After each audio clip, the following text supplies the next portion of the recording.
नमस्कार दोस्तों, आप सभी का एक बार फिर नव भारत निर्माण न्यू इंडिया के इस प्लेटफॉर्म पर हार्दिक स्वागत और अभिनंदन।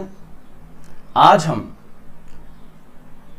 अंतर्राष्ट्रीय संबंधों की इस क्लास में एक महत्वपूर्ण आंदोलन को पढ़ने के लिए जा रहे हैं जिसका नाम है नॉन अलाइंड मूवमेंट, गुट निरपेक्ष आंदोलन। इसी गुट निरपेक्ष आंदोलन के तहत जो है बहुत सारी चीजों को आज हम क्लियर करेंगे कि नेम की रूपरेखा किस प्रकार से तैयार होती है और उस नेम को बनाने में किन किन लोगों की किस प्रकार से भूमिका रही। नेम जो 1950 के दशक में अस्तित्व में आया, 1955 में 1955 में बाडुंग सम्मेलन इंडोनेशिया में हुआ। वहां पर कई अफ्रीकी और एशियाई देश इकट्ठे हुए और वहां पर किस प्रकार से नेम की रूपरेखा तैयार होती है और उसके बाद भारतीय प्रधानमंत्री श्री जवाहरलाल नेहरू जो उस समय थे, उन्होंने किस प्रकार से अपनी भूमिका अदा की, क्या पृष्ठभूमि थी, किस प्रकार से 1961 में नेम की पहली समिट हुई और लेटेस्ट 18वां नेम सम्मेलन हुआ, कोविड-19 के अंदर भी 2020 में समिट हुई है।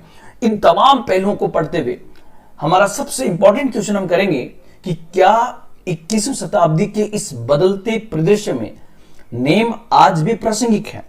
तो उन तमाम पॉइंट्स को मैं आपके सामने रखने का प्रयास करूंगा दोस्तों।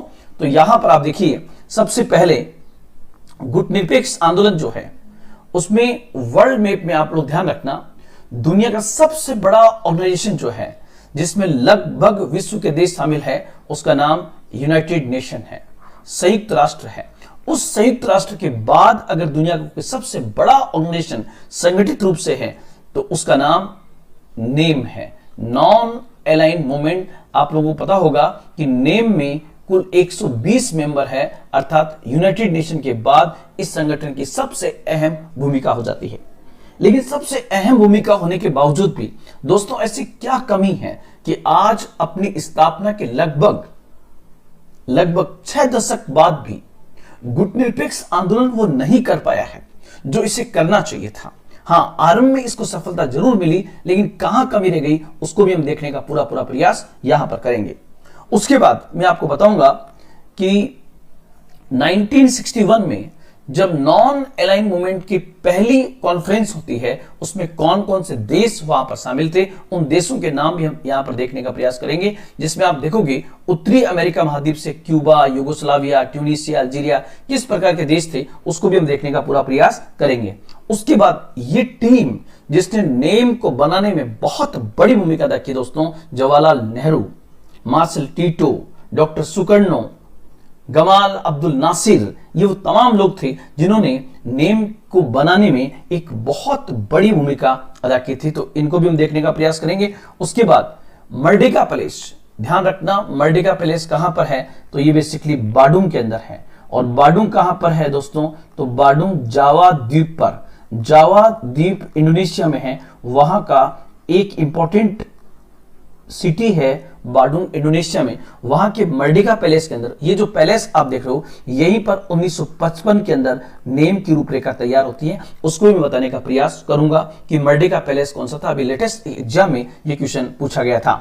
उसके बाद ये वो टीम थी जिसने बहुत बड़ी भूमिका अदा की कि जोसेफ टीटो जो उस समय यूगोस्लाविया के राष्ट्रपति थे, जमाल अब्दुल नासिर, ध्यान रखना कई जगह जमाल आता है, कई जगह गमाल अब्दुल नासिर भी आता है। तो गमाल अब्दुल नासिर जो इजिप्ट के राष्ट्रपति थे, उन्होंने भी इसको बनाने में बड़ी भूमिका अदा की। जवाहरलाल नेहरू और इंडोनेशिया के डॉक्टर सुकर्णो की यहां पर बड़ी भूमिका रहती है। तो वो भी हम यहां पर देखने का प्रयास करेंगे कि किस प्रकार इस टीम ने यह भूमिका अदा की।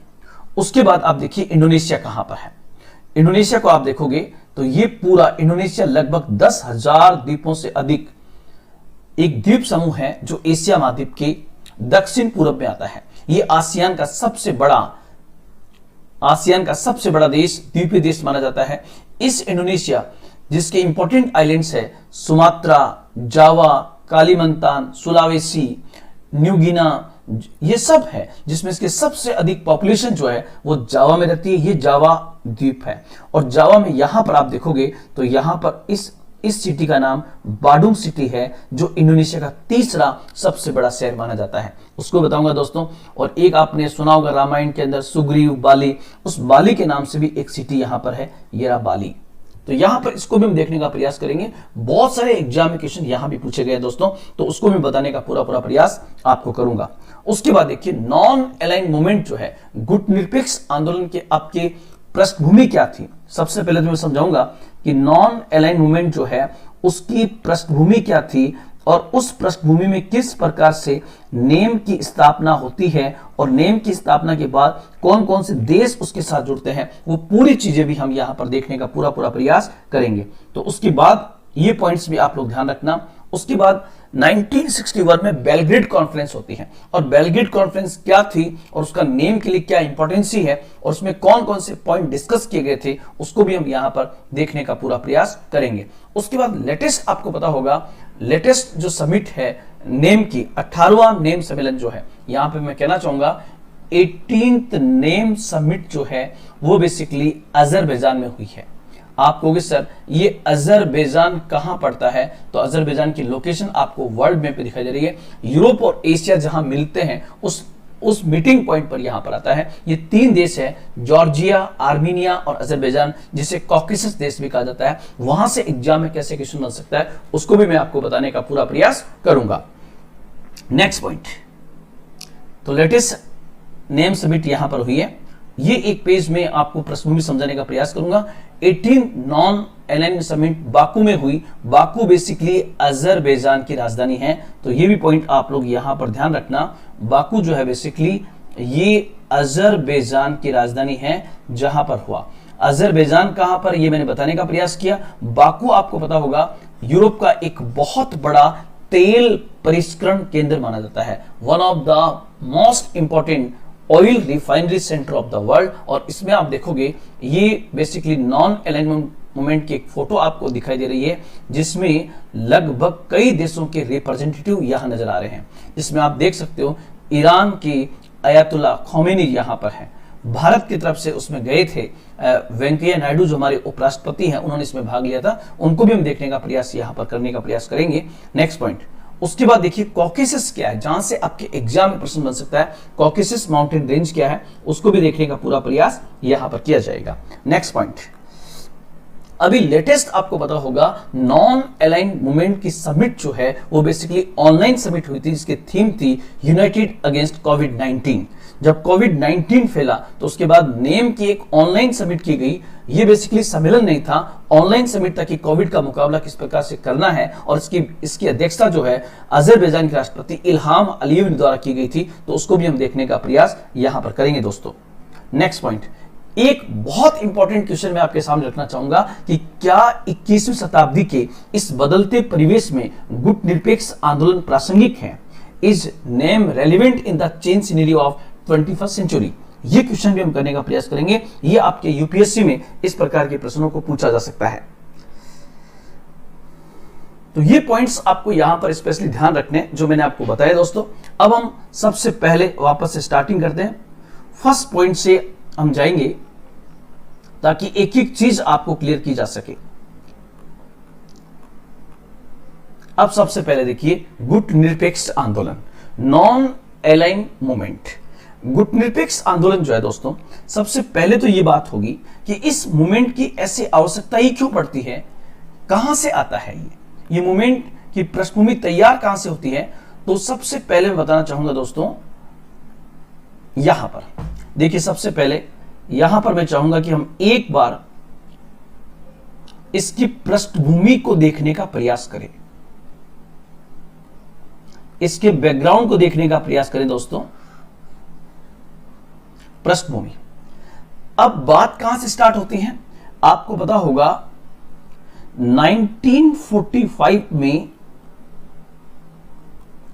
सेकेंड वर्ल्ड वॉर समाप्त हो जाता है, और सेकेंड वर्ल्ड वॉर के समय जो है दुनिया की सुप्रीम पावर थी ब्रिटेन और फ्रांस। लेकिन सेकेंड वर्ल्ड वॉर के बाद ब्रिटेन और फ्रांस दुनिया की सुपर पावर नहीं रही, बल्कि मैं ऐसे कहूंगा इस वार के बाद दो नई महाशक्तियों का उद्भव हुआ। इस वार के बाद दो नई महाशक्तियों का दो नई महाशक्तियों का उद्भव हुआ, the origin of two important countries, two important super powers. और जो दो नई सुपर पावर का उद्भव हुआ दोस्तों, उसी को मैं अगर यहां पर दिखाऊं तो ये आप लोग ध्यान रखना, ये मान लीजिए 1 मिनटली ग्लोब है और इसको मैं यहां पर ऐसे कहूं, इसके एक साइड में ये सुपर पावर था अमेरिका और एक सुपर पावर था यूएसएसआर। जैसा कि आप सब लोग जानते हो, इस व्यवस्था को कहते हैं टू पोलर वर्ल्ड, मतलब दुनिया दो पोल्स में डिवाइड हो गई और ये दोनों पावर अपने अपने गुट को मजबूत करने का प्रयास करने लगे। ये टू पावर वर्ल्ड की सिचुएशन चलती है लगभग 45 साल तक, 1945 से 1990 तक, 1990 तक ये सिचुएशन क्रिएट होती है, 1945 से 1990 तक। यूएसए जो है, आपको पता है अमेरिका दुनिया का सबसे बड़ा पूंजीवादी देश था जो स्वतंत्र बाजार की वकालत कर रहा था, और इसको सबसे बड़ा खतरा जो था पूंजीवाद को, वो बेसिकली यूएसएसआर के नेतृत्व में चल रहे साम्यवादी आंदोलन से था, क्योंकि दुनिया की सबसे पहली कम्युनिस्ट रिवॉल्यूशन जो है वो यूएसएसआर में आई थी। तो यहां पर मैं आपको सबसे पहले बताना चाहूंगा कि 1945 से 1990 के बीच दुनिया दो महाशक्तियों के बीच बंटी हुई थी, यूएसए और यूएसएसआर। इसलिए, और इससे पहले मैं कहना चाहूंगा 1945 से पहले दुनिया की सुपर पावर कौन थी? ब्रिटेन और फ्रांस थे, और ब्रिटेन और फ्रांस के पास दुनिया के कई उपनिवेश थे। तो मैं यहां पर कहना चाहूंगा कि जिस समय टू पोलर वर्ल्ड की सिचुएशन क्रिएट हुई, तो इसी 1945 के बाद, 1945 के बाद, आप लोग ध्यान रखना दोस्तों, 1945 के बाद ही अफ्रीका और एशिया महाद्वीप के कई देश आजाद हुए। अफ्रीका एवं एशिया महाद्वीप के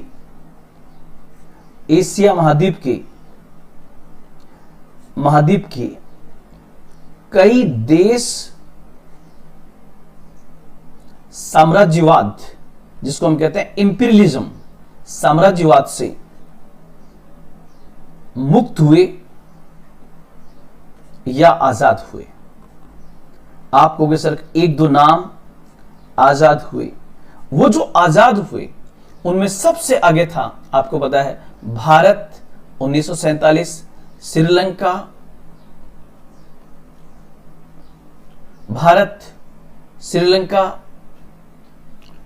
वेनेजुएला, ऐसे अनेकों देश थे जो आजाद होते हैं।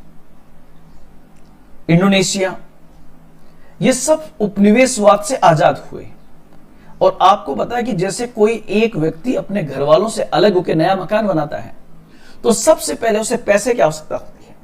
तो जब ये देश आजाद हुए और ये लंबे उपनिवेशिक काल के बाद आजाद हुए, तो गरीब देश थे, इनके पास सैन्य रूप से इनके पास हथियार भी नहीं थे, इनको आर्थिक रूप से पैसे की भी आवश्यकता थी और सामरिक रूप से हथियारों की भी आवश्यकता थी, और इनको देने के लोग तैयार बैठे थे। अमेरिका कह रहा था कि हम आपको पैसा देंगे, लेकिन आप हमारे पूंजीवादी मॉडल को स्वीकार कीजिए। वहीं यूएसएसआर कह रहा है कि आप हमारे साम्यवाद को मॉडल को स्वीकार कीजिए, पैसा लीजिए। यहां पर इन देशों ने सोचा कि अगर हम फिर किसी गुट में शामिल हुए, क्योंकि टू पोलर वर्ल्ड का मतलब यह हो गया कि दुनिया जो है बेसिकली दो गुटों में बटी हुई थी, दुनिया दो गुटों में बटी थी, और ये दो गुट जो थे उसमें एक गुट का नाम था अमेरिका और एक का नाम था यूएसएसआर, जिसको हम सोवियत संघ कहते हैं। तो ध्यान रखना दोस्तों, इस सेकेंड वर्ल्ड वॉर के बाद जैसे ही यह सब कुछ हुआ और ये देश लगातार आपस में लालच देने लगे कि आप हमारे गुट में शामिल होइए, तो ध्यान रखना इसी टू पोलर वर्ल्ड से एक थीम आई और इन 9 स्वतंत्र देशों ने निश्चय किया, ये जो 9 स्वतंत्र देश थे जो उपनिवेशवाद से मुक्त हुए थे, इन 9 स्वतंत्र देशों ने निश्चय किया कि वे किसी भी गुट में शामिल नहीं होंगे, किसी भी गुट में शामिल नहीं होंगे। मतलब मैं कह सकता हूं जो गुट निरपेक्ष की अवधारणा है वो बेसिकली कहां से निकली है, जब दुनिया टू पोलर वर्ल्ड में बटी हुई थी। टू पोल्स में किसी भी गुट में शामिल नहीं होंगे, और यहीं से एक अवधारणा पैदा होती है, एक कॉन्सेप्ट निकलता है जिसको हम कहते हैं गुट निरपेक्ष आंदोलन, नॉन एलाइन मूवमेंट।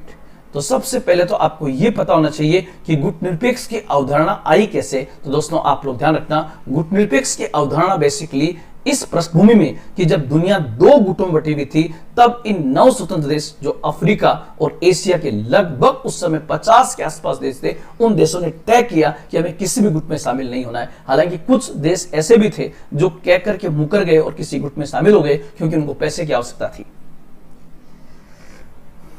तो ये एक पॉइंट था जो मुझे समझाने की आपको आवश्यकता थी। अब यहां से हम आगे बढ़े तो दोस्तों सबसे पहले मैं कहना चाहूंगा, आपसे पहला क्वेश्चन ये पूछे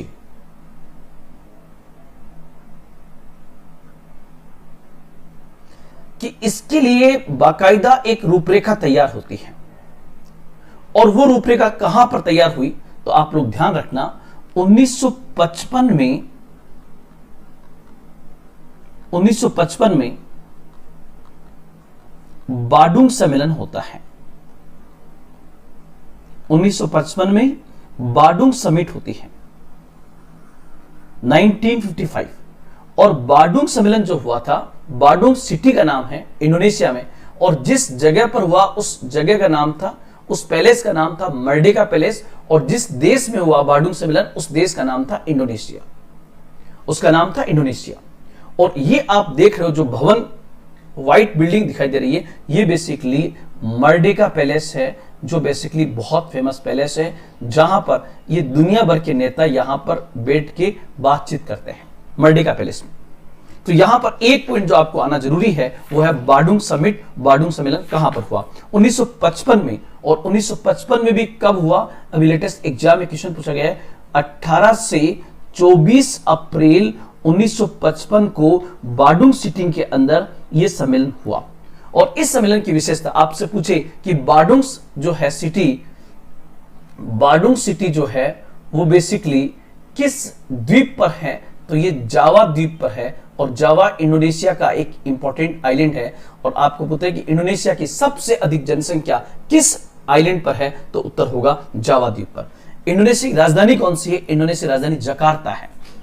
लेकिन ये समिट जो हुई थी ये बेसिकली बाडुंग में 1955 के अंदर, ये पॉइंट आपको यहां पर ध्यान रखना है। और इस सम्मेलन में किसने भाग लिया, तो इसमें भाग लिया अफ्रीकी एशियाई, अफ्रीका और एशिया महाद्वीप की अफ्रीकी एशियाई 9 स्वतंत्र देशों ने इसमें भाग लिया था। अफ्रीकी एशियाई 9 स्वतंत्र देशों के द्वारा इसमें भाग लिया गया था, किसमें, बाडुंग सम्मेलन के अंदर।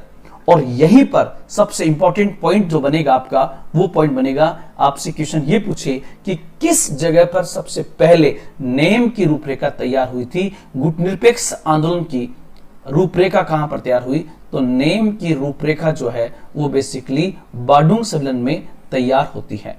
नेम की रूपरेखा यहां पर तैयार हुई, और इसको तैयार करने में किसकी भूमिका थी, तो दोस्तों यहां पर आप लोग ध्यान रखना, इसको तैयार करने में मुख्यतः जिन लोगों की भूमिका थी वो ये लोग थे, जिसमें भारतीय प्रधानमंत्री श्री जवाहरलाल नेहरू जो उस समय थे, उन्होंने बड़ी भूमिका यहां पर अदा की थी।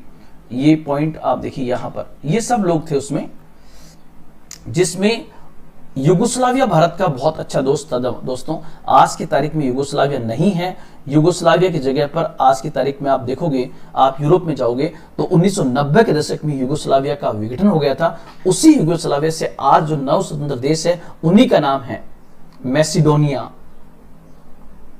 स्लोवाकिया,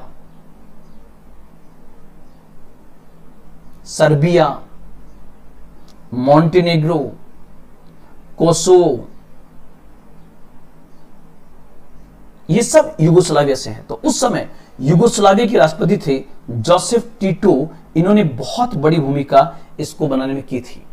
युगोस्लाविया किस महाद्वीप में था दोस्तों, युगोस्लाविया यूरोप का देश था, इसमें बड़ी भूमिका थी। गमाल अब्दुल नासिर ये बेसिकली इजिप्ट के राष्ट्रपति थे, और इन्होंने उस समय मिडिल ईस्ट में बहुत बड़ी भूमिका देखी। और किस महाद्वीप से थे, तो ये बेसिकली अफ्रीका महाद्वीप से थे। और नेहरू की इनके साथ बहुत अच्छी दोस्ती थी। ये हमारे प्रधानमंत्री जवाहरलाल नेहरू जो उस समय इंडियन पीएम थे, इन्होंने भी उस समय एक बड़ी भूमिका यहां पर अदा की। और उस समय चूंकि ये समिट जो है वो इंडोनेशिया में हो रही थी, तो इंडोनेशिया के उस समय के जो सबसे बड़े लीडर थे डॉक्टर सुकर्णो, उन्होंने भी इस समिट को तैयार करने में बहुत बड़ी भूमिका अदा की थी। तो इस प्रकार मैं कह सकता हूं कि इन 4 लोगों ने नॉन अलाइंड मूवमेंट की थीम को तैयार करने में एक बहुत बड़ी भूमिका अदा की थी। यह पॉइंट आपको यहां पर ध्यान में रखना है।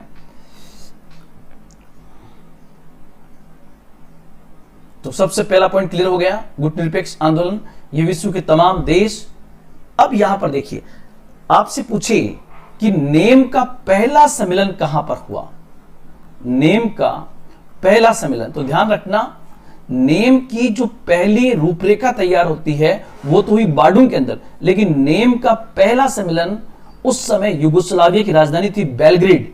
1961 में युगोस्लाविया में बेलग्रेड के अंदर बेलग्रेड में इसका पहला सम्मेलन होता है युगोस्लाविया के अंदर। ये आप लोग यहां पर ध्यान रखेंगे, युगोस्लाविया की राजधानी बेलग्रेड के अंदर। और बेलग्रेड आज किसकी राजधानी है? बेलग्रेड आज की तारीख में सर्बिया की राजधानी है।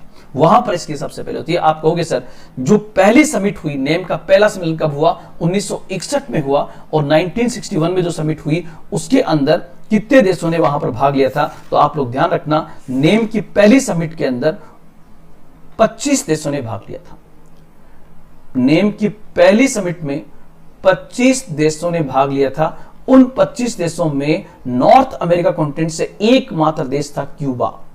क्यूबा सबसे बड़ा ताकतवर देश माना जाता है, जिसके पास आकार में बहुत छोटा था, लेकिन फिडेल कास्त्रो बहुत ताकतवर था। कभी मुझे कहानी सुनाने का मौका मिला तो क्यूबा के फिडेल कास्त्रो की कहानी सुनाऊंगा मैं आपको। दूसरा आप देखोगे, युगोस्लाविया यूरोप से, ट्यूनिसिया अफ्रीका से, Algeria, Morocco, Mali, Guyana, Ghana, Congo, Ethiopia, Sudan, Egypt, Saudi Arabia, Yemen, Somalia, Lebanon, Cyprus, Syria, Iraq, Afghanistan, Nepal, India, Myanmar, Cambodia, Indonesia और श्रीलंका। मतलब आप देख सकते हो पाकिस्तान नहीं है। इसका मतलब पाकिस्तान कहां चला गया? पाकिस्तान अमेरिकी गुट में शामिल हो गया था। Pakistan was the strategical partner of America. इसलिए मैं कहना चाहूंगा कि 1961 में जिस समय नेम स्थापित हुआ उस समय में किस गुट में शामिल नहीं हुए, बल्कि हमारा पड़ोसी पाकिस्तान जो था वो पकड़ चुका था अमेरिका को।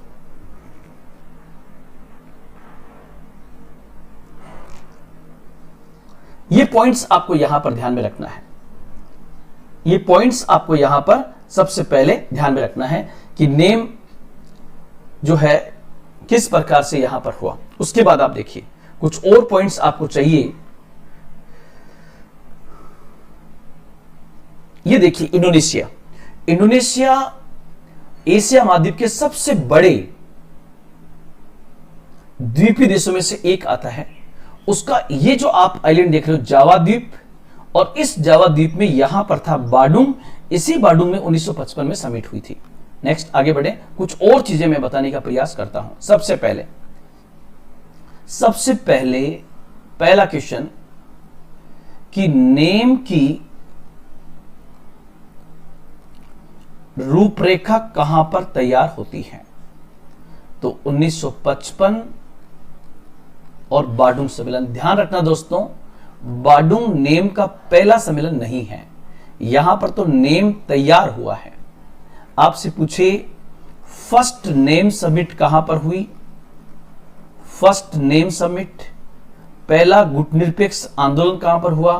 तो 1961, और यह सम्मेलन हुआ था बाडुंग के अंदर, यह सम्मेलन हुआ था बेलग्रेड के अंदर।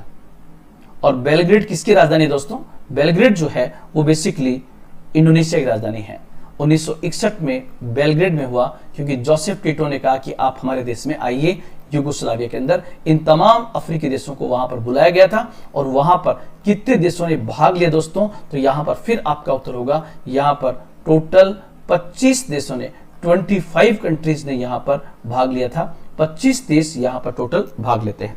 आपसे पूछे कि नेम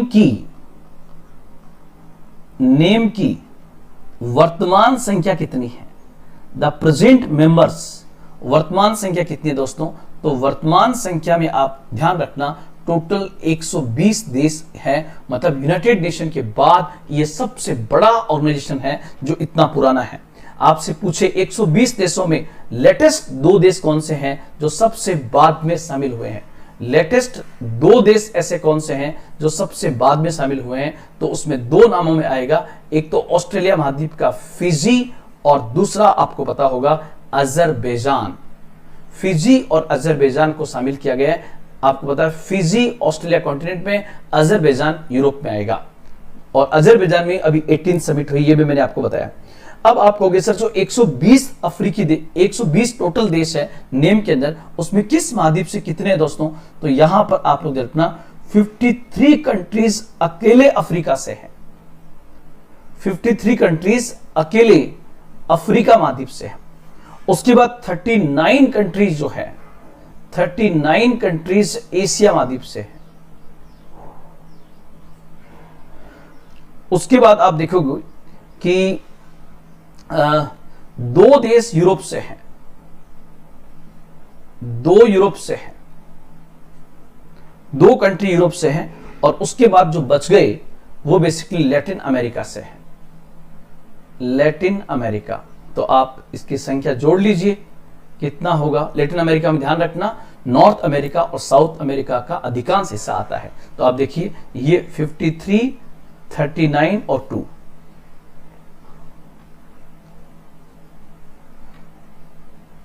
94 मतलब 26 देश हो गए आपके यहां से।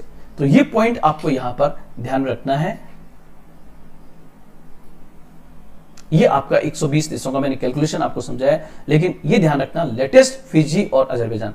आपसे पूछिए यूरोप के कौन से 2 देश हैं, तो यूरोप के 2 देश हैं, एक का नाम है अजरबैजान और एक का नाम है बेलारूस। अजरबैजान और बेलारूस, ये 2 देश हैं जो बेसिकली यहां से हैं। ये आप लोग यहां पर ध्यान रखेंगे। नॉन अलाइन मूवमेंट, ये सब चीजें होने के बाद आपके दिमाग में सबसे बड़ा क्वेश्चन आएगा कि सर हमें समझ में तो आ गया, हाँ थोड़ा सा देखिए नेम का पहला सम्मेलन कहां पर होता है। नेम का पहला सम्मेलन सितंबर 1961 में बेलग्रेड में हुआ था, और यहां पर नेहरू, टीटो और नासिर ने बड़ी भूमिका अदा की थी। उन्हें फाउंडिंग फादर ऑफ नेम कहा जाता है।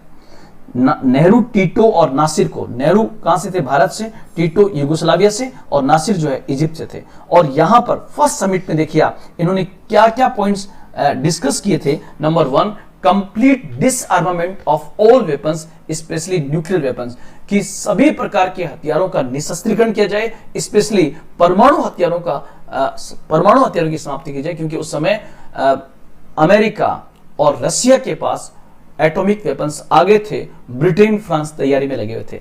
इन्होंने साम्राज्यवाद और उपनिवेशवाद का जबरदस्त नेम के माध्यम से विरोध किया। इन्होंने नस्लवाद का विरोध किया और कहा कि हम नस्लवाद के हर रूप का विरोध करते हैं। इन्होंने बर्लिन और कांगो की जो समस्या पैदा हुई थी उसका विरोध किया, और यह कहा कि यूनाइटेड नेशन में चाइना को रिप्रेजेंटेशन मिलना चाहिए, क्योंकि उस समय चाइना की जगह पर यह रिप्रेजेंटेशन ताइवान के पास था, नेशनलिस्ट चाइना के नाम से। तो ये पॉइंट्स आपको यहां पर ध्यान रखने होंगे, ये पॉइंट्स ध्यान रखने होंगे। तो एक क्वेश्चन जो सबसे इंपॉर्टेंट बच रहा है वो आपका है कि सर आपने जो गुटनिरपेक्ष आंदोलन बताया,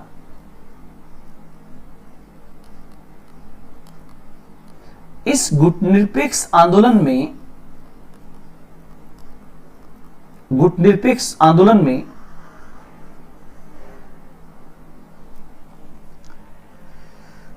इस गुटनिरपेक्ष का अर्थ क्या है सर?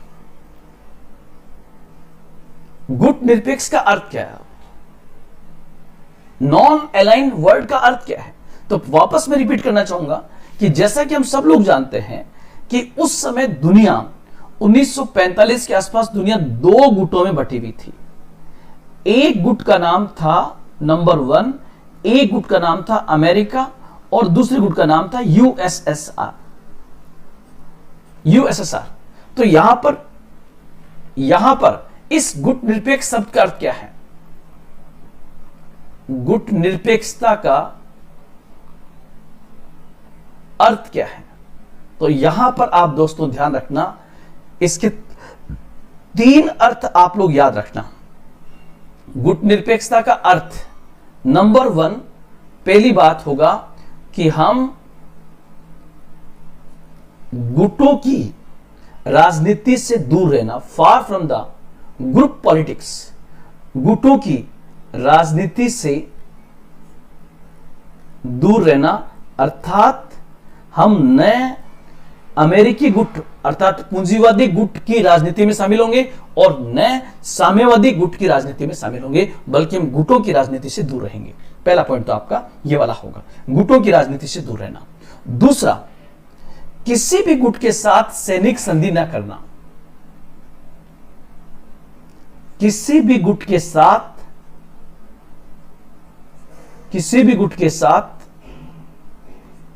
सैन्य संधि न करना,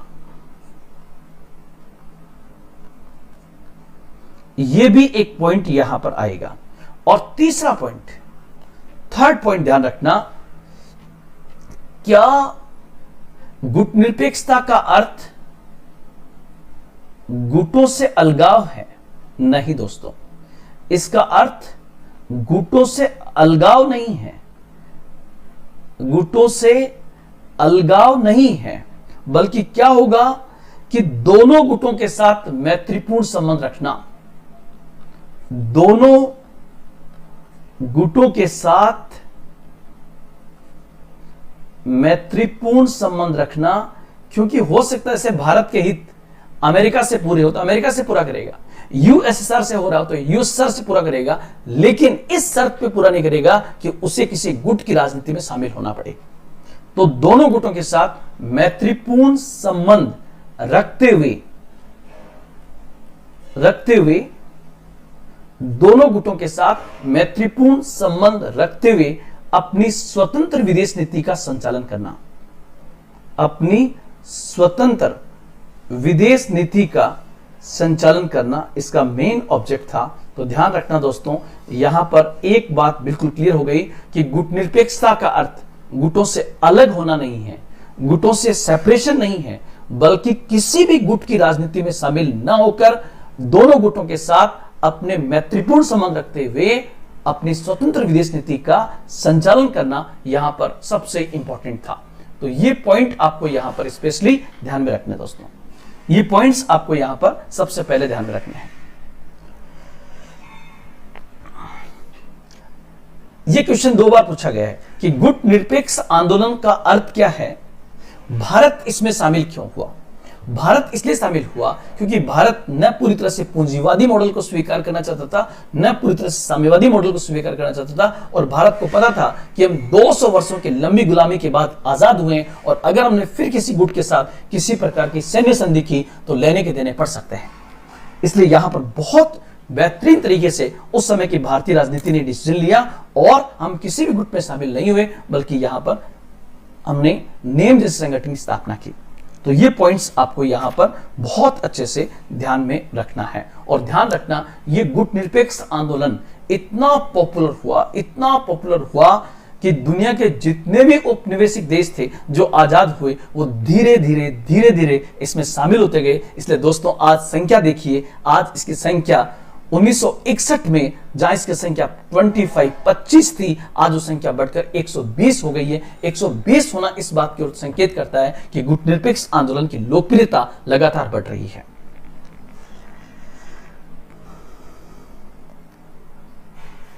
यह बिंदु आपको यहां पर स्पेशली ध्यान में रखना है। नेक्स्ट पॉइंट, अब उसके बाद देखिए नेक्स्ट पॉइंट जो आपका आएगा,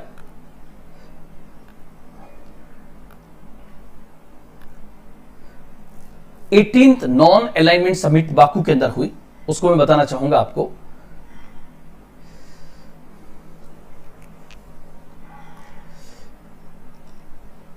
अब 18th नॉन समिट जो है आपको पता है 18वीं समिट जो है वो कहां पर हुई है, अजरबैजान के अंदर हुई है, अजरबैजान के अंदर। तो 18th समिट जो है वो बेसिकली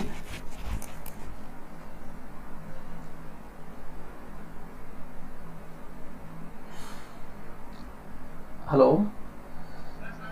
बस 15 मिनट में आया, 15 मिनट में। हाँ, मैं क्लास में था थोड़ा, बस मैं आ रहा हूँ थोड़ी।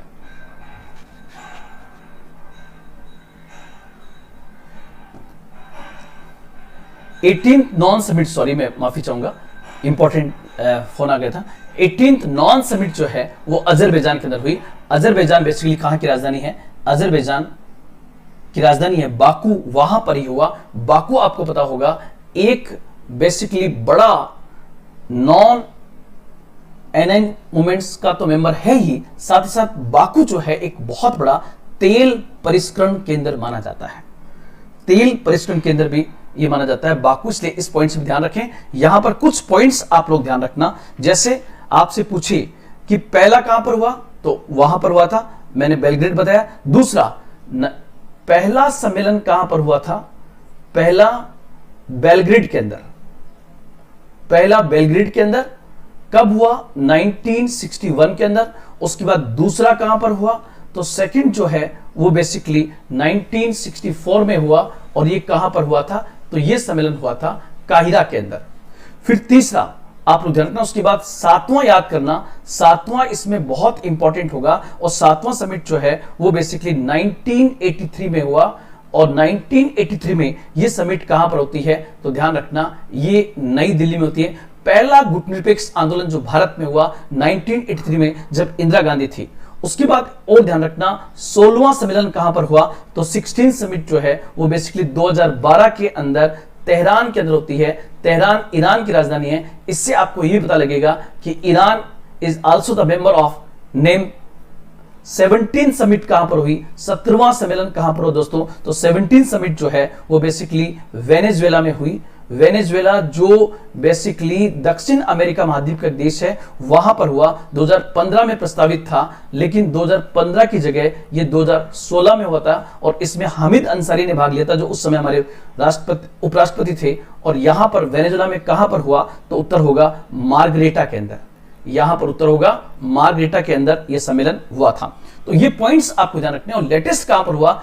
यूरोप के अजरबैजान के अंदर, बाकू के अंदर हुआ। बाकू ध्यान रखना, ये जो अजरबैजान देश है ये बेसिकली 3 देश है जो यूएसएसआर से अलग हुए, और इन्हें कॉकेसस स्टेट्स कहा जाता है। ये कॉकेसस स्टेट में 3 आते हैं, अजरबैजान, जॉर्जिया और आर्मीनिया।